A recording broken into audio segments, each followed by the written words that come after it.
Bonjour, bonjour. Ça y est, regardez. Regardez ce qu'il y a derrière moi. Voilà le soleil. La serre est toute illuminée.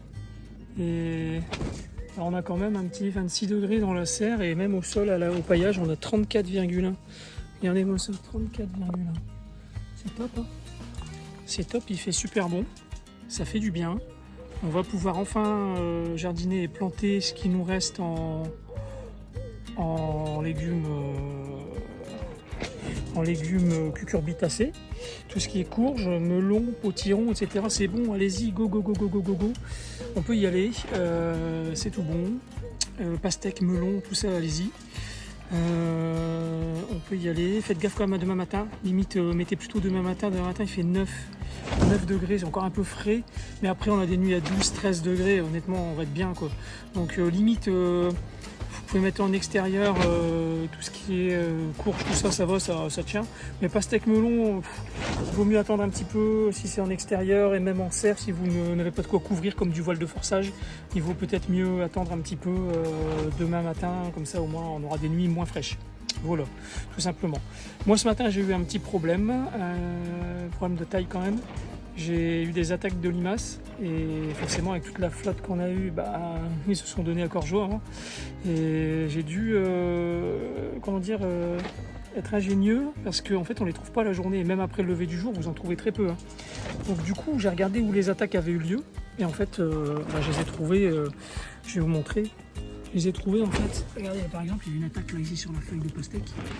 Et j'ai regardé là ici en dessous du paillage pour voir s'il y en avait. Et j'ai trouvé à chaque endroit, je trouve des limaces un peu partout. Et je vous invite à faire pareil, hein. Quand vous avez des attaques, si vous avez du paillage, hein, surtout soulevez le paillage pour voir si vous n'avez pas des limaces dans le coin. Ici j'en ai enlevé là il y a quelques minutes. Je regarde s'il n'y en a pas encore parce que il y en a à foison là-dedans. Il y en a vraiment à foison. Elles se planquent là-dessus la journée et généralement elles sont jamais loin de leur lieu d'attaque, hein.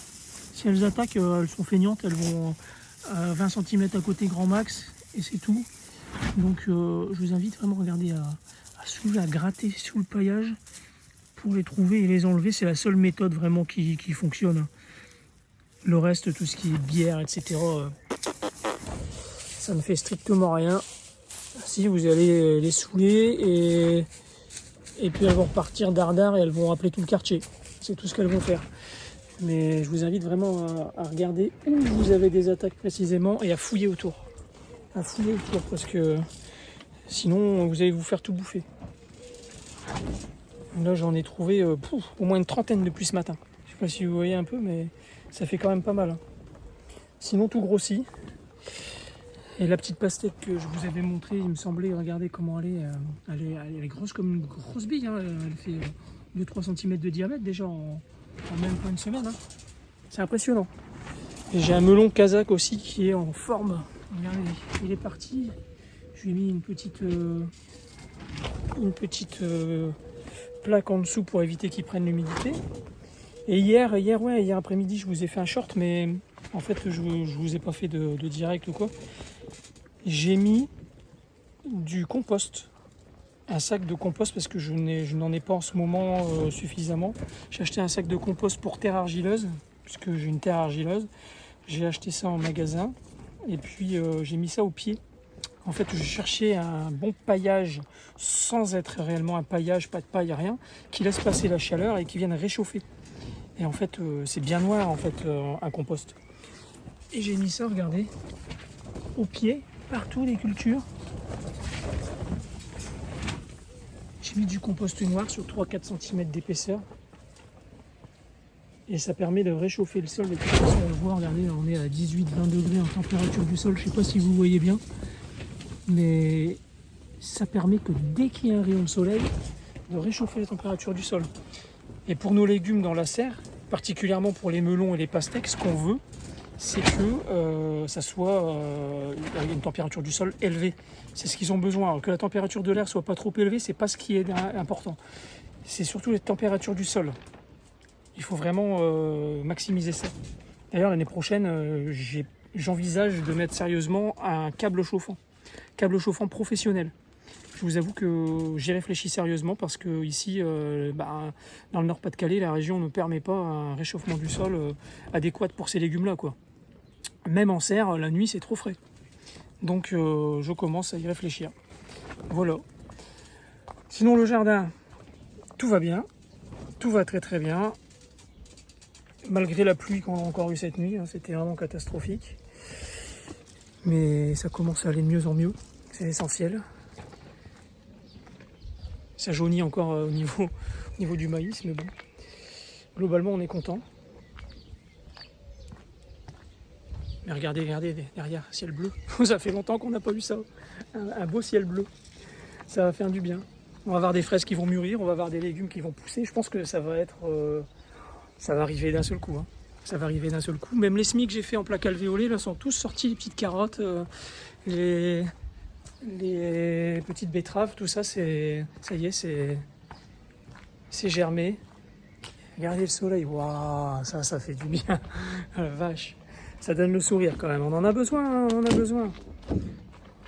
Regardez les petits semis de carottes qui commencent à pointer là. On va enlever leur bac, elles doivent avoir chaud là-dedans. C'est surtout pour la nuit. Et puis pour quand on est parti à l'extérieur, parce que si jamais vous mettez des plantes à l'extérieur, faites gaffe, les oiseaux adorent aller venir fouiller, hein, je vous le disais hier. Mais c'est important de faire attention, quoi. Voilà. Bon bah les amis, je vous souhaite une bonne journée, travaillez bien. Je vous dis, allez-y, plantez tout ce qui est courge, pastèque, melon, etc. Allez-y, faites-vous plaisir, c'est le moment. C'est le moment. Même si c'est en extérieur, même pour les gens qui n'ont pas de serre, vous pouvez y aller. Hein. Mettez du melon, de la pastèque, ça va pousser. Par contre, il faut qu'on ait une saison qui soit un peu plus chaude que d'habitude. Hein. Mais mettez des variétés adaptées. Moi, ce que je fais, c'est que je privilégie des variétés comme pour la pastèque, la lune étoile, qui est super bien. La pastèque lune étoile, c'est une jolie pastèque ça fait un ciel étoilé, vous verriez ça, c'est magnifique. Vous avez la pastèque du Banat, qui est une pastèque mi-saison, mais qui supporte les climats frais, puisqu'elle est d'origine hongroise, il me semble, et elle a démarré en climat assez frais. Qu'est-ce que vous avez aussi en termes de melon, par exemple? En termes de melon, vous avez le melon de Lunéville. Le melon de Lunéville, c'est génial. C'est un melon qui est magnifique, très très beau, et aussi bon qu'un charentais. Et c'est un melon plutôt hâtif. Et vous pouvez y aller.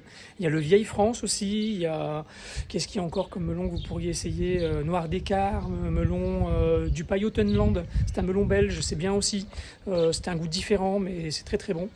Je vous conseille vraiment de mettre des variétés comme ça qui sont plutôt des variétés hâtives et qui vont permettre dans notre climat d'avoir quand même des belles récoltes. Voilà les amis, je vous souhaite une belle journée, bon jardinage, profitez bien. On a 15 jours de soleil qui arrivent, c'est super. Je vous embrasse, à bientôt.